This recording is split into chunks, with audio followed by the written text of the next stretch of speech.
Hai semuanya, hari ini kami akan membahas mengenai salah satu isu kontemporer yang tengah ramai diperbincangkan di masyarakat, yaitu hoax tentang vaksin. Pada video kali ini, kami akan membahas bagaimana penyebaran hoax tentang vaksin ini di Indonesia, kemudian kondisi ideal apa yang kita harapkan, dan apa-apa saja strategi yang bisa kita terapkan untuk mencapai kondisi ideal tersebut.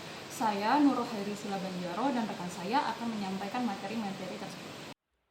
Saya, Utia Imatolauni, akan menyampaikan listen learn dari video yang telah kami tonton. Tidak dapat dipungkiri bahwa kemajuan teknologi terus berkembang pesat. Dengan kemajuan teknologi ini, informasi mudah dan cepat beredar sampai ke pelosok negeri. Tidak hanya berdampak positif saja, akan tetapi kemajuan teknologi juga berdampak negatif.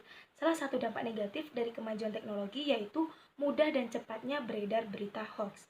Baru-baru ini, ada beberapa berita hoax yang beredar di masyarakat sebagai berita. Berdasarkan data Kementerian Komunikasi dan Informatika, terdapat 1.513 temuan berita bohong atau hoax yang beredar di Indonesia terkait COVID-19.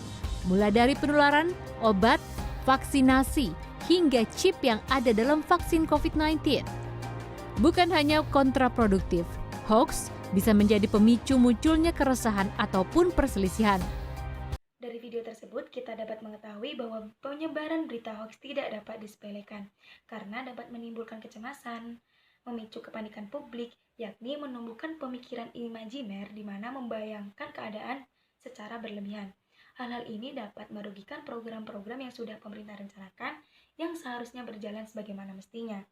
Salah satu dampak dari penyebaran berita hoax yang sangat fatal yaitu individu lain dapat kehilangan nyawanya. Salah satu hoax yang beredar di masyarakat saat ini yaitu mengenai vaksinasi COVID-19.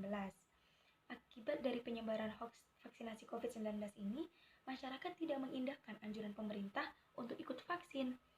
Penolakan masyarakat tersebut membuat kekebalan tubuh mereka tidak sempurna dalam menghadapi virus. Jika hal ini terus dibiarkan, maka masyarakat akan terus-terusan menerima informasi palsu tanpa klarifikasi dari sumber aslinya.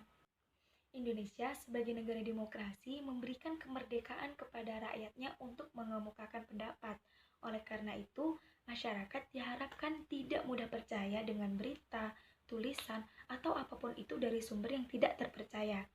Nah, impian kami untuk Indonesia ke depannya, masyarakat tidak menyebarkan atau membuat berita hoax, dan untuk masyarakat sebagai pembaca itu dapat memilih informasi yang mereka terima. Strategi yang perlu kita lakukan agar kondisi ideal tersebut dapat tercapai, yang pertama adalah penegakan hukum. Para penyebar hoax sepatutnya dan seharusnya dikenakan hukuman atau sanksi akar jera dalam menyebarkan hoax. Yang kedua, menekankan prinsip sharing sebelum sharing.